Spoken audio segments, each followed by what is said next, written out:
제가 전에 청년들 목회할 때 세 가지를 중요하게 생각했습니다. 첫째는 예배, 둘째는 신앙의 훈련, 그리고 그것만큼 또 중요하게 여겼던 것 중에 하나가 뭐냐면 청년의 때잖아요. 그래서 이성 간의 교제. 사실 예배 드리는 것, 신앙적으로 훈련하는 것, 이것들도 우리 청년들에게 큰 관심이었지만 딱 가서 모이면 벌써 눈이 번쩍번쩍한 거죠. 그게 보일 때가 있습니다. 뭐라고 그랬냐면 혹시 우리 안에서, 우리 공동체 안에서 사귀게 되면 목사님이랑 기도하고 시작하자. 그렇게 얘기했었습니다. 같이 와서 기도하고 시작하고 설령 헤어지게 되더라도 우리 기도하고 헤어지자. 사실은 조금 어떤 의미에서 좀 오버한 부분이 있는 것처럼 보이기도 하죠. 목사님 뭐 그런 것까지 다 간섭하고 그러세요. 그런데 감사하게도 그런 제안을 뭐 그렇다고 강제적으로 뭐 제가 꼭 해야 된다 이렇게 얘기할 수는 없는 거니까. 그런데 따라준 친구들이 있었어요. 그 교회를 떠나서 올 봄에, 그러니까 거의 못 본 지가 한 1년쯤 된 것 같습니다. 다른 도시에 가 있는 한 청년이 갑자기 전화를 했어요. 목사님, 저 여자친구 지금 사귀려고 그러는데요. 목사님 옛날에 그러셨잖아요. 그래서 목사님 기도받고 사귀고 싶어요. 여자친구가 정말 그 의견에 동의하는지 그랬더니 여자친구도 교회 안에서, 그 교회 안에서 만나서 동의를 한다고 그러더라고요. 그래서 또 전화기를 붙잡고 제가 또 일장 연설을 또 그리고 하여튼 기도를 했습니다. 같이. 그 만남이 사실 어떻게 될지 모르겠어요. 그 이후로 더 한 번쯤 헤어졌다가 언젠가 제가 통화를 하게 됐는데 다시 만나기 시작했다고 또 그러더라고요. 하지만 그 태도가 귀하다라고 하는 것입니다. 그 태도가. 사실 우리 모든 일이 기도로 시작해서 기도로 끝나야 되는 그런 일이어야 하지 않겠습니까? 오늘 우리가 송구영신 예배인데 한 해를 기도로 마치고 또 돌아오는 새로운 해를 기도하며 시작하는 여러분의 삶이 복되십니다. 왜냐하면 우리 하나님 아버지는 성경에서 뭐라고 얘기합니까? 처음과 마지막이시다. 알파와 오메가 이렇게 말하고 있습니다. 우리 인생의 시작도 하나님, 끝도 하나님이셔야 한다라고 하는 것입니다. 아무도 내가 계획 세워서 자기 계획을 따라서 이 땅에 온 사람이 없어요. 그렇죠? 어떻게 이 땅에 왔습니까? 하나님이 계획하셔서 이 땅에 우리가 오게 된 거죠. 이것을 좀 구태의연하게 얘기하면 뭐 진화냐 창조냐 이런 식으로도 얘기할 수 있는 것인가요? 창조론의 핵심은 뭐냐? 하나님이 나를 지으셨다라고 하는 것의 핵심은 뭐예요? 내가 이 땅에 하나님의 계획과 뜻을 따라서 내가 있기 전부터 계신, 내 인생의 시작보다 더 앞서 계신 그분의 계획을 따라서 내가 이 세상에 존재하고 있다는 것. 이게 바로 창조의 신앙의 핵심인 거죠, 사실은. 우리가 우리의 인생이 이 땅에서 한 날이 되기도 전에 이미 하나님의 책에 다 기록이 되어 있다. 다윗이 시편 139편에서 그렇게 고백했었습니다. 그 계획을 따라가면, 그 하나님 계획 안에 있으면 인생이 즐겁고 삶이 쉽습니다. 하지만 하나님의 계획과 다른 내 계획을 고집하고 살면 인생이 꼬이고 어려운 것이죠. 죽는 것도 마찬가지입니다. 이 땅에 살다가 죽는다고 그것이 끝입니까? 우리는 끝이 아니라고 분명히 고백해요. 누구든지 다 우리의 이 육체의 죽음 이후에 하나님 앞에 서서 우리의 전 인생에 대하여 결산할 그 때가 있다. 그렇게 믿죠. 이렇게 하나님은 우리가 있기 전부터 계셨고 우리가 없어진 후에도 계시는 분이세요. 우리 인생이 하나님 안에 있다는 것입니다. 따라서 기도로 시작하고 기도로 마친다. 예배로 시작하고 예배로 마친다. 송구영신 예배가 그런 거잖아요.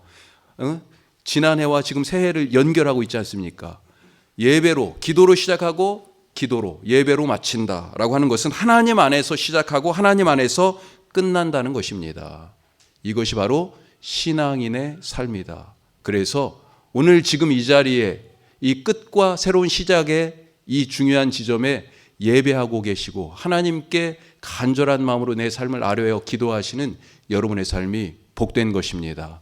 새해 이 하나님의 복이 여러분의 삶에 넘치시기를 축복합니다. 우리 새해에는 기도합시다. 진짜로 기도합시다. 제가 사실 이 개척교회가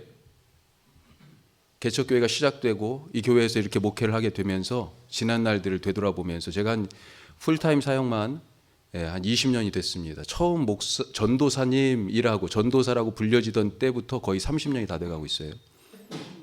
그런데 그동안 내가 진짜 기도를 안 했었구나. 지금도 많이 부족해요. 그런데 그런 생각을 점점 더 하게 돼요. 그동안 내가 진짜 기도를 안 했었구나. 그러고도 목사의 일을 했었구나. 오늘 말씀은 베드로와 요한이 오후 3시, 9시라고 표현되어 있는데 우리식으로 지금 얘기하면 오후 3시 기도 시간에 성전에 올라가는 장면에서 오늘 말씀이 시작합니다. 기도하러 가는 이 베드로와 요한. 그런데 그들의 상황이 어떻습니까? 성전에 올라가고 있어요. 성전은 완전히 다 노출된 곳입니다.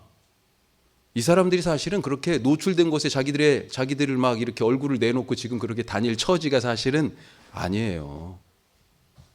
예수님이 죽기 전부터 부활에 대해서 예수님이 말씀하신 것 때문에 예루살렘이 지금 술렁술렁하고 있습니다. 군사들까지 동원해가지고 예수님이 부활한다. 내가 3일 만에 부활할 거야. 이런 얘기 하셨잖아요. 그렇지 않아도 지금 이 예수라는 존재 때문에 그래서 너무 예수라는 존재가 밉고 싫고 그래서 죽이려고 애썼잖아요. 그리고 결국은 죽였잖아요. 근데 죽이고 나서도 무덤 속에 넣어놨는데 그것도 걱정이 돼서 큰 돌을 굴려가지고 막아놓지 않았습니까? 그걸로도 만족하지 못해서 어떻게 했어요? 군사들을 보내가지고 지켜서 야, 꼭 지켜야 돼. 무슨 일이 없도록. 그런데 무덤은 비었고 그런 갖은 노력에도 불구하고 예수님, 이 죽은 사람이 사라졌습니다. 그래서 예루살렘이 지금 술렁술렁한 거예요. 이런 상황에서 유대 당국자들이 볼 때 유대교와 율법을 모독하고 성전의 제사를 방해한 예수님이 성전에 오셔가지고 막 상도 다 뒤집고 막 사람들 다 내쫓고 그랬었잖아요. 이 성전 제사를 방해한 예수를 추종하는 베드로와 요한, 이들이 역시 눈의 가시라는 것입니다. 그런데 이들이 그동안 예수님이 죽고 나서 이렇게 대놓고 낮에 활보하고 다니지를 못했습니다. 이 제자들이 숨 죽은 듯이 있었어요. 그런데 얼마 전부터 대놓고 다니면서 예수에 대해서 말하기 시작하는 겁니다. 사람들이 지금 제일 많은 곳, 눈에 띄기 제일 좋은 곳, 까딱하면 이런저런 혐의를 씌우고 누명을 씌워가지고 붙잡아 가둬버리고 예수님처럼 그렇게 죽일 수도 있는데 지금 이 사람들이 그런 것들을 아랑곳하지 않고 기도하러 원한 대낮에 사람들이 그렇게 몰려드는데 성전에 올라가고 있는 것입니다. 그것도 사람들이 가장 많이 몰리는 오후 기도 시간에. 이들이 이렇게 겁이 없어진 것, 그 이유는 사도행전 우리가 지금 3장 말씀 읽었는데 바로 앞장인 2장에서 어떤 한 사건이 있었기 때문이에요. 사도행전 2장은 기독교 역사에서 가장 위대한 장면 중에 하나입니다. 예수님이 부활하시고 승천하신 이후에 남겨진 제자들이 예수님의 말씀을 따라서 기도하고 있었을 때 성령님이 임했어요. 그 전까지는 쥐죽은 듯이 숨어있던 제자들이 이 성령으로 충만해서 밖으로 나왔습니다. 나와서 유대인들이 십자가에 못 박아 죽인 그 예수가 바로 그리스도, 하나님의 아들, 세상을 구원할 메시아라고 선포하기 시작한 거예요. 그러다 예수님처럼 붙잡히고 예수님처럼 죽을지도 모르지만 그전에는 그게 두려웠어요. 그래서 사람들 눈에 띌까 봐 숨어 있었거든요. 그런데 이제는 걱정 없습니다. 내가 죽어도 상관없다. 내가 예수님처럼 죽는 것이 오히려 영광이다.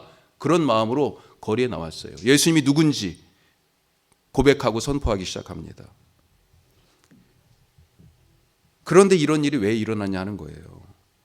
어떻게 성령으로 가득 찬 성령 충만한 사람들이 됐냐? 기도했기 때문이에요. 이게 참 아이러니예요. 기도하니까 성령 충만한 사람이 됐고요. 성령 충만한 사람이 되니까 지금 뭐 하러 왔어요? 기도하러 온 것입니다, 지금.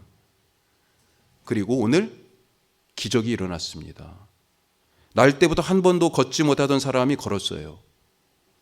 이런 일이 어떻게 일어난 것입니까? 기도하던 사람들, 베드로와 요한에 의해서 일어났습니다. 새해에 우리 집에서, 내 삶에서, 내가 하는 일에서 지금까지 한 번도 일어나지 않은 일이 일어나길 원하십니까? 오늘 이 사람이 누굽니까? 한 번도 제대로 걸어본 적이 없는 사람이에요. 그런데 오늘 한 번도 해보지 못한 일을 지금 이 기도하던 사람들과 같이 하고 있습니다. 기도하시기 바랍니다. 성령으로 가득한 사람이 되시기 위하여 기도하시기 바랍니다. 세상 걱정으로 가득하고, 잘 지금 한번 내 마음 상태를 한번 살펴보세요. 세상 걱정으로 가득하고, 풀리지 않는 숙제 때문에 염려로 가득하고, 되지 않는 일이라고 포기하는 절망으로 가득 차 있지 않습니까? 우리 기도합시다. 새해에는 베드로와 요한처럼 오늘 보니까 기도 시간 딱 정했잖아요. 기도 시간을 정하고 기도합시다. 예? 새벽에 못 오셔도 괜찮아요. 기도 시간 정하셔서 나의 기도 시간을 가지시기 바랍니다. 나는 베드로처럼 오후 기도 시간 가져야 되겠다. 나는 언제 기도해야 되겠다. 이슬람 사람들이, 무슬림들이요, 하루에 몇 번 기도하는 줄 아십니까? 예? 5번 기도해, 5번. 어디를 향해서? 그 사람들은 나침반을 갖고 다녀요. 왜요? 메카, 사우디에 메카가 있는 방향을 알기 위해서. 거기를 향하여 돗자리를 펴고 이마를 땅에 대고 하루에 5번씩 기도합니다. 우리가 그들보다 하나님을 더 열심히 믿어야 되지 않겠습니까? 그것이 물론 내 신앙과 기도하는 이유가 되어서는 안 되겠지만, 또 다른 종교의 사람들은 어떻게 또 기도합니까? 108번을 앉았다 일어났다 절을 하면서 기도하죠. 한번 해보셨어요?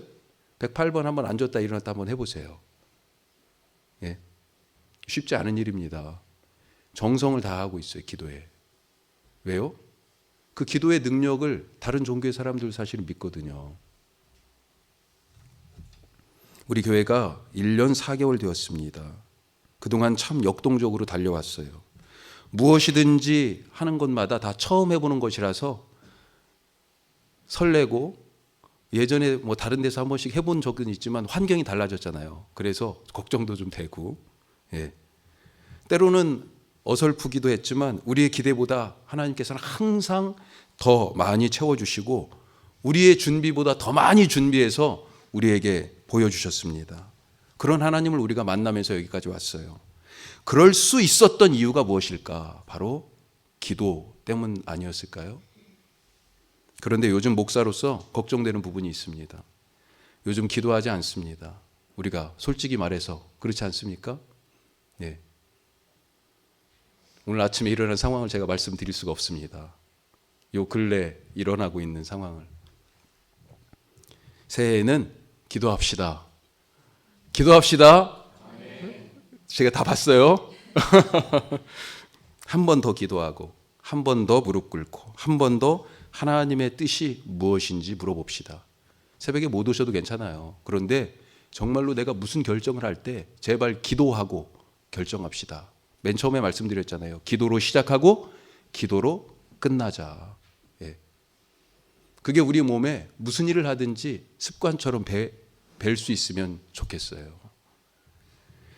그때 그렇게 기도할 때 나는 여기까지야 라고 우리가 은연중에 그어놓은 선이 있잖아요. 지금 이 사람은 뭐라고 생각하고 있어요? 자기 인생의 선을 지금 딱 그어놓고 있는 것 아닙니까? 할 수 없는 게 눈에 뻔히 보이잖아요. 한 번도 안 해봤잖아요. 하고 싶어도 못했었잖아요. 그래서 여기까지가 한계야. 나도 모르게 사실은 그어놓은 내 인생에 선이 있어요. 그런데 그렇게 기도할 때 여기까지야 했던 그 선을 하나님이 넘게 하십니다. 그런 새로운 역사가 우리의 삶에서 경험되는 2020년 되실 수 있기를 주님의 이름으로 축복합니다. 자, 마지막으로요. 새해는 예수 이름으로 삽시다. 예수 이름으로. 기도하러 성전에 올라가던 이 베드로와 요한은 성전 문 앞에서 구걸하던 사람을 지금 만났습니다. 이 사람 날 때부터 제대로 걷지 못했어요. 그래서 어떤 사람들이 그를 매일 이 성전 미문 앞에 데려다 놨다, 지금 그렇게 되어 있습니다. 왜 그를 여기다 데려다 놨을까? 뭐 여러 이유가 있을 수 있겠어요. 근데 정확하게 성경은 말하고 있지 않아요. 불쌍히 여겨서 데려다 놨는지, 또 이 사람의 이 불쌍한 처지를 이용해서 돈벌이 하려고, 예전에 서울의 강변역 앞에 딱 가면 동서울 터미널과 사이에 꼭 그런 분들이, 얼마 전에 제가 한번 그 버스를 타게 됐는데 그 앞에서 또 그런 분이 아직도 있더라고요. 예. 누군가 봉고차로 데려다 놔요. 예. 그리고 또 시간 되면 데리고 갑니다. 뭐 그런 사람인지 그런 이유인지는 모르겠어요. 하여튼 어떤 이유인지 모르지만 그는 분명한 사실은 뭐냐, 매일 이 성전 문 앞에서 구걸하고 있다는 거예요. 이 사람의 관심은 어디 있습니까? 더 많은 돈을 오늘 구걸하여 이 통에 담는 것, 그것이 관심사지요. 이때 베드로가 얘기합니다. 자기를 도와달라고 소리 질러 한 푼 줍쇼 하는 이 사람에게 베드로가 잠깐 우리를 좀 보십시오 얘기해요. 이 사람이 뭔가 기대하고, 야, 이 사람들이 나한테 뭔가 주려고 하나 보다 라고 하는 기대를 가지고 쳐다봤죠. 그러자 베드로가 말합니다. 6절 말씀이죠. 같이 한번 읽겠습니다. 6절. 자, 6절입니다. 베드로가 이르되, 같이 합니다. 은과 금은 내게 없거니와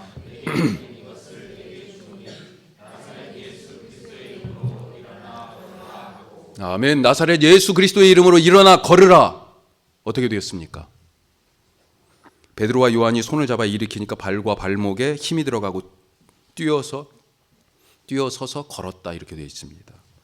베드로와 요한이 어디 가고 있었어요? 성전에 들어가고 있었죠. 베드로와 요한 따라서 지금 성전에 들어가서요, 서서 걸으며 뛰며 그러며 하나님을 찬양했어요. 야, 이게 무슨 일이야. 내가 지금까지 한 번도 그렇게 하고 싶었는데 못했었는데 지금 나에게 갑자기 이런 일이 일어난 거예요. 이 사람뿐만 아니라요, 매일 성전 문 앞에 앉아 있었기 때문에 이 성전에 오고 가는 사람들이 저 사람이 누군지 그 행색과 얼굴을 보고 알고 있거든요. 다들 깜짝 놀랐죠. 이게 무슨 일이야? 어떻게 저 사람이 걸을 수가 있어? 이 사람이 앉아있던 문을 성경에서는 미문 이렇게 되어 있습니다. 미자가 아름다울 미자예요. 영어로 beautiful 이렇게 써 있어요. 문 이름이 beautiful이에요. 아름다운 문 앞에 서서 전혀 아름답지 못한 삶을 살고 있었어요. 다리가 불편한 것도 서러운데 그는 사실 성전에 들어갈 자격이 주어지지 않았습니다. 레위기 21장에 보면 이와 같은 장애를 가지고 있는 사람은 성전에 들어갈 수 없게 돼 있었어요. 매일 성전을 향해 오지만 성전 문 앞까지예요. 거부당합니다. 성전 뜰을 밟을 수가 없어요. 인생의 한계가 뚜렷해요. 여기를 넘어서 갈 수가 없습니다. 지금 나이가 몇 살이냐면요, 22절에 보니까 40살이다. 40여 세가 되었다. 아마 못해도 20, 30년은 매일같이 이렇게 성전에 와서 그 자리에서 하루 종일 나를 도와달라고 얘기하며 살고 있었지 않았을까요? 비전도 없습니다. 오늘 단지 바라는 것은 어제보다 좀 더 이 돈통에 뭔가를 더 채우는 것, 그것이 소원이에요. 근본적인 처방이 필요합니다. 단순히 돈 몇 푼으로 될 일이 아니에요. 우리 인생은 어떻습니까? 우리가 지금 과연 이렇게 살아도 되는 것입니까? 늘 성전을 향해 왔지만 성전 문 밖, 바로 거기까지밖에 안 왔던 것은 아닙니까? 거기서 지금 당장 내 문제에 갇혀가지고 더 중요한 것을 못 본 것은 아니에요. 다른 사람들을 탓하고 원망하면서 나는 거부당했다고 좌절하면서 그것에 쌓여서 그것을 상처로 짊어지고 살면서 정말 바라고 정말 기대해야 할 것들을 그 성전 문 앞에서 기대하지 않고 살았던 것은 아닙니까? 베드로와 요한은 이 사람에게 진짜 중요한 것, 진짜 구할 것이 있다 알려줍니다. 나는 당신이 원하는 그 돈이 없어요. 하지만 진짜 당신에게 있어야 할 것, 그것 내가 가지고 있습니다. 그것 당신에게 주겠습니다. 뭐예요? 나사렛 예수 그리스도의 이름. 왜 그렇습니까? 왜 이 이름을 주면서 받으라고 그러는 거예요? 이 예수의 이름에 치유가 있기 때문에 그렇습니다. 예수님의 이름에 생명이 있기 때문이에요. 예수의 이름에 걷고 뛰는 자유가 있기 때문입니다. 예수님의 이름 안에 우리가 원하는 모든 것이 다 있는 것임을 믿으시기 바랍니다. 베드로가 고친 것이에요? 아닙니다. 오늘 분명히 얘기하잖아요. 베드로가 자기 이름으로 한 게 아니에요. 이 일을 행한 것이 예수 그리스도의 이름으로. 예수 이름이 그를 걷게 했어요. 오늘 말씀 뒤에 12절에 보면요, 사람들이 이 일을 행한 베드로와 요한, 누가 이렇게 만들었어? 누가 이렇게 한 거야? 성전에서 지금 사람들이 난리 났죠. 그 지금 고침받은 이 사람을 보고 물어봅니다. 베드로와 요한이 했다고 가르치죠. 사람들이 주목하여 봅니다. 대단한 사람들이구나. 그때 뭐라고 그래요? 왜 당신들이 나를 주목하여 봅니까? 우리가 아닙니다. 16절에 보면 뭐라고 돼 있어요? 예수로 말미암아 난 믿음이 모든 사람 앞에서 이같이 낫게 했다. 그렇게 말하고 있어요. 예수 그리스도의 이름 때문에 이런 일이 일어났다고 얘기하고 있죠. 자, 말씀을 마치죠. 우리가 새해에 뭔가 하기를 원하시죠? 마음속에 그런 결정, 다짐이 있으시죠? 어떤 일이 일어나기를 바라십니까? 오늘 우리에게 주시는 말씀을 다시 한번 생각할 수 있기 바랍니다. 예수 이름으로 살며 그 이름으로 기도하는 사람, 그런 사람 되실 수 있기를 간절히 바랍니다. 그때 그동안 한 번도 내가 못 본 일이 일어날 것입니다. 평생 한 번도 제대로 걷지 못하던 사람이 걸은 것처럼 한 번도 못 해본 일을 예수 그리스도의 이름으로 살고 그 이름으로 기도할 때 우리 가운데 일어날 것을 믿으시기 바랍니다. 다른 것 구하지 말고요, 새해에는 예수 이름으로 구하고 예수 이름으로 사는 우리 모두 되시기를 주님의 이름으로 축복합니다. 기도하겠습니다.